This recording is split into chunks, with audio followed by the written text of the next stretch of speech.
At the hastily convened meeting of the Organisation of Islamic Cooperation in Istanbul, members recognized the Palestinian state with occupied East Jerusalem as its capital. There were strong condemnations too for both the US and Israel. The Palestinian President Mahmoud Abbas declared that Palestinians will no longer accept the US as a mediator in the Middle East peace process.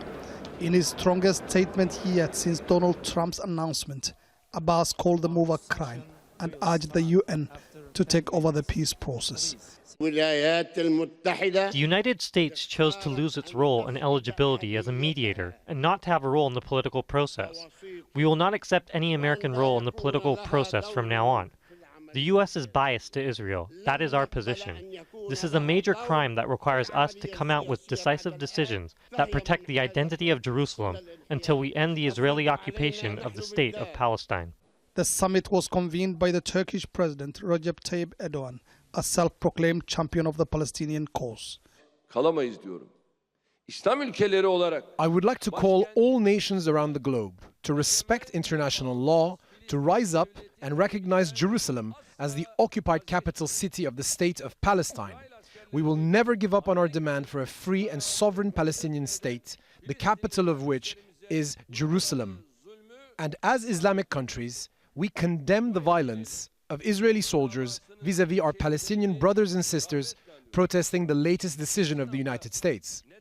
Erdogan's hopes of uniting Muslim leaders behind a tough final statement from the meeting was rewarded in the end. The Organisation of Islamic Countries also adopted the Palestinian cause and status of Jerusalem as its core mission.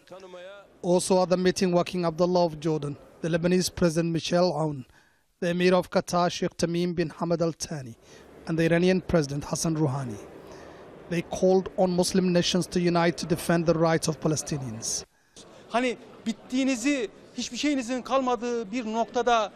When you reach rock bottom, the only way you can go is up. Trump's declaration might be what the Palestinian cause needed to come back into the limelight. I see hope in the future. In a sign of cracks in the unity of the Muslim world, Saudi Arabia and Egypt were represented at a relatively junior level and took a backseat in the proceedings. In comments seemed to be aimed at Saudi Arabia, Iranian President Hassan Rouhani said the only reason Trump dared recognize Jerusalem as the capital of Israel was because some in the region were seeking to establish ties to Israel. Donald Trump's announcement last week prompted a massive outpouring of anger in the Muslim world. Tens of thousands of people took to the streets to denounce Israel and express their solidarity with the Palestinians. Muslim leaders today here had the opportunity to do the same. But everything from here on in depends on how the agreement they reach here gets implemented. Mohammed, Adow, Jazeera, Istanbul.